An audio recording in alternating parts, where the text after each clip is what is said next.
How many of you are in or know someone who is in a union? Do you know what a union is? What it does?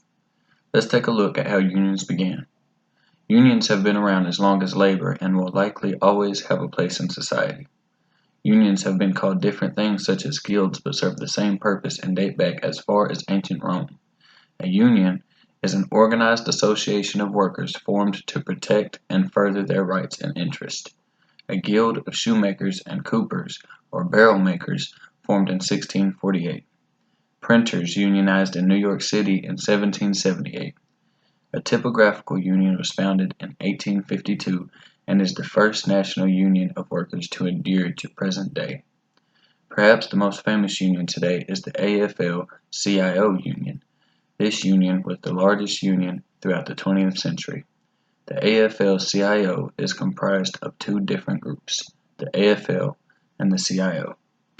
The AFL, or American Federation of Labor, was originally known as FOTLU, or the Federation of Organized Trades and Labor Unions of the United States and Canada, and is largely credited to Samuel Gompers. The AFL is one of the most notable unions and successfully negotiated wage increases for its members and enhanced workplace safety for all workers. The CIO, or Congress of Industrial Organizations, was originally the Committee for Industrial Organizations under AFL formed by John L. Lewis.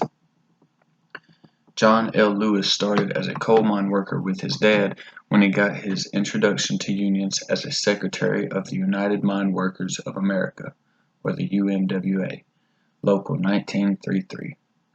He rode the rails for 4 years and experienced firsthand the hardships of workers across the country. He eventually became the president of UMWA Local 1475. He lobbied the Illinois legislature on behalf of workers' compensation and mine safety legislation, which is how he got Samuel Gompers' attention. Lewis was hired as a national organizer and field representative for the Federation from 1910 to 1916 while working closely with the UMWA president, John P. White, to defeat socialist and radical insurgents seeking to control the Union.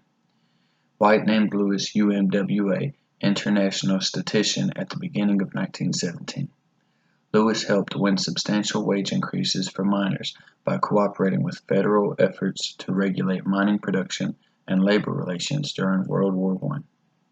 Lewis eventually would become the union's vice president and then acting president when his predecessor resigned in 1920.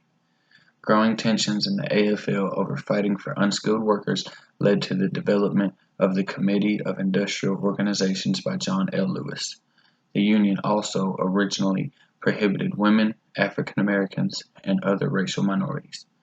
Due to these differences, the CIO and members affiliated were expelled from the AFL in 1937, but later merged in 1955.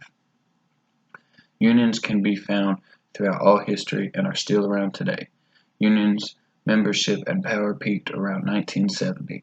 Private sector union membership began a steady decline that continues today. However, membership in public sector unions continues to grow consistently. In 1953, 32.5% of American workers were union members. By 1983, only 20% of American workers belonged to a union. According to the Department of Labor, the 2015 union membership rate was 11.1%, and the number of workers belonging to unions was 14.8 million.